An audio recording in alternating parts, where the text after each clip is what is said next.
A primeira coisa a se saber antes de tudo sobre o câmbio são os chamados regimes cambiais. Existem três tipos de regimes cambiais e são câmbio flutuante, câmbio fixo e a chamada banda cambial. E o que se chama também, a taxa de câmbio é a relação do valor de cada moeda fiduciária em relação à outra, indicando aí uma valorização ou desvalorização da moeda ante outras, ou seja, a taxa de câmbio ela é o preço de cada unidade que você pode comprar de um outro país. Resumidamente, se nesse momento, por exemplo, o dólar esteja cotando aí por volta de R$ 5,80, o real, em relação ao dólar, está valendo aí 17 centes de dólar. Essa é uma comparação de taxa de câmbio.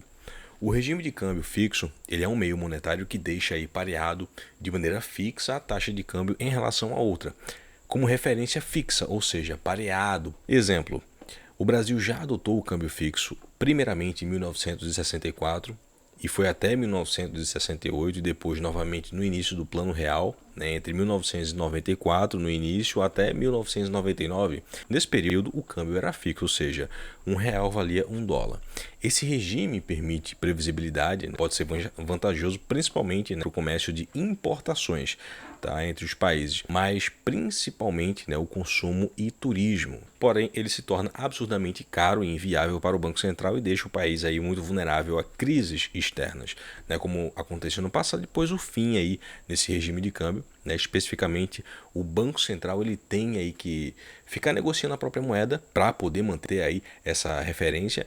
Nesse caso aí o dólar, comprando e vendendo para poder manter as oscilações de preços estáveis, de um para um. Isso só é possível mantendo aí uma reserva muito grande da moeda de referência, o dólar, que a gente está usando aqui como exemplo. O governo ele acaba tendo aí um prejuízo enorme com esse custo. O fim do regime cambial fixo ele quebrou, por exemplo, aí muitos empreendedores, e deixou muita gente também endividada, porque as taxas, eram sempre muito confortáveis. Fora o prejuízo, no Banco Central.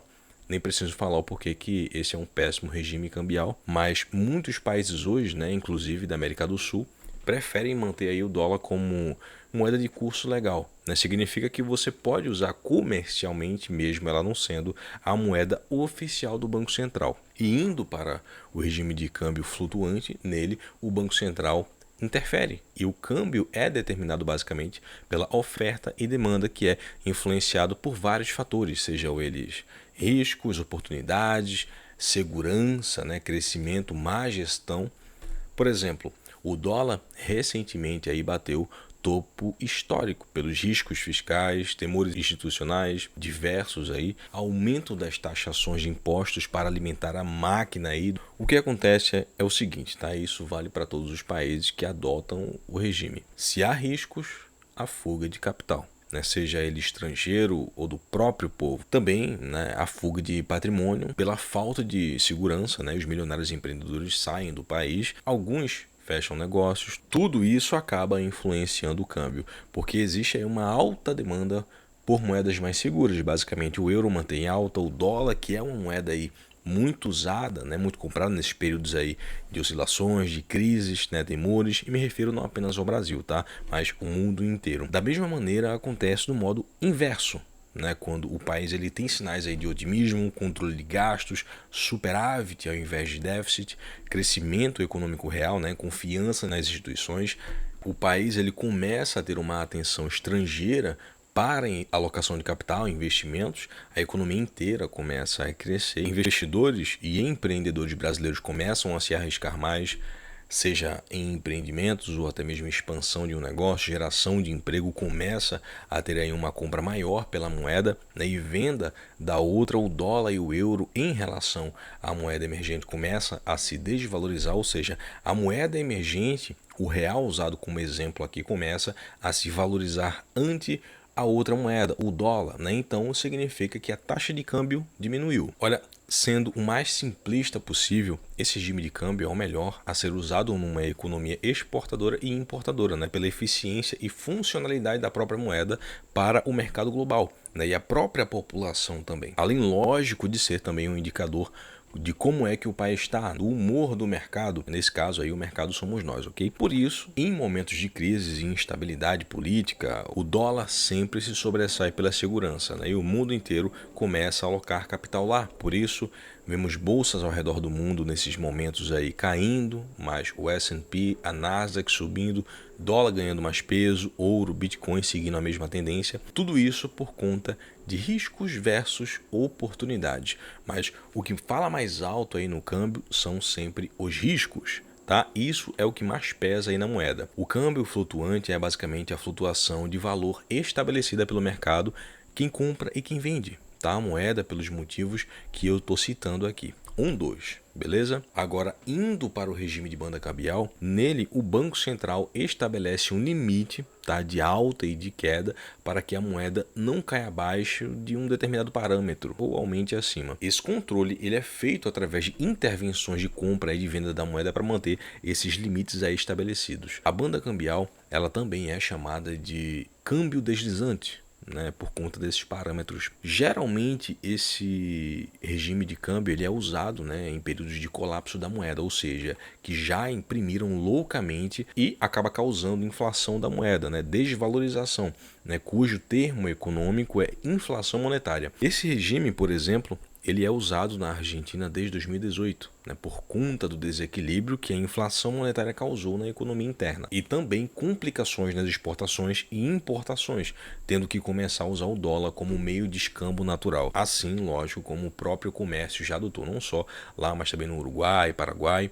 A banda cambial ela é um meio termo aí entre o câmbio fixo e o câmbio flutuante, acaba sendo um meio que controle em meio ao caos também, né? Porém, ele é muito caro, complicado porque acaba influenciando também nas transações, né, das moedas estrangeiras, ou seja, ele não é muito eficiente. Falando em economia global, como nós vivemos por necessidade em um mundo globalizado, onde matéria-prima, insumos, mão de obra, indústria, tecnologia, produtos manufaturados, né, tudo isso é diversificado mundialmente, então um precisa negociar o que não tem internamente para o sustento socioeconômico com o outro, e essas negociações são extremamente necessárias. Por isso o câmbio flutuante ele é o melhor regime de câmbio para essas negociações, né, importações, exportações.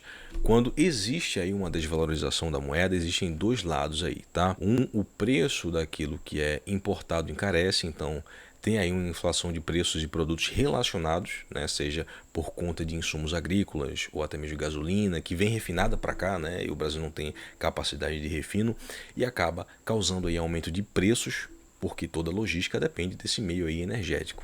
É um outro exemplo. Do outro lado, quem exporta, quem tem uma receita aí dolarizada, me refiro a empresas, empreendedores, investidores, né, negócios fora do país, seja Europa, América do Norte, de modo geral, quem ganha em euro, quem ganha em dólar, que inclusive tem um valor agregado até melhor, né, e mais saudável que o euro, apesar de ter uma dívida gigantesca também, né, os Estados Unidos, acabam aí se beneficiando exatamente por conta dessa alta aí. Por isso, toda vez que países mal administrados, sejam do Brasil, América do Sul, países africanos, Oriente Médio, sempre que são mal geridos, né, por políticas falhas, de pessoas mal preparadas ou até mesmo mal intencionadas, o povo mais vulnerável acaba sofrendo mais, ficando ainda mais pobre, né, sem perspectiva de crescimento real econômico. Só promessas. Por isso, eu nesse vídeo estou explicando de uma maneira bem simples, né? Acabei deixando aí o câmbio como um influenciador silencioso, né? Que acaba impactando na vida da maioria das pessoas que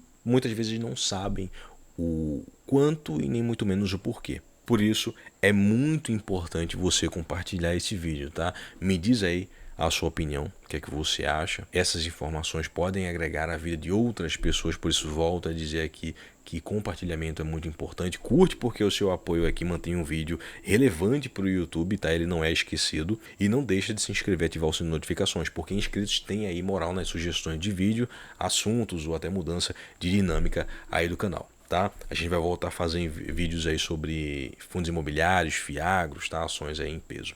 Beleza? Um grande abraço, espero ter agregado com mais informações e insights e até a próxima.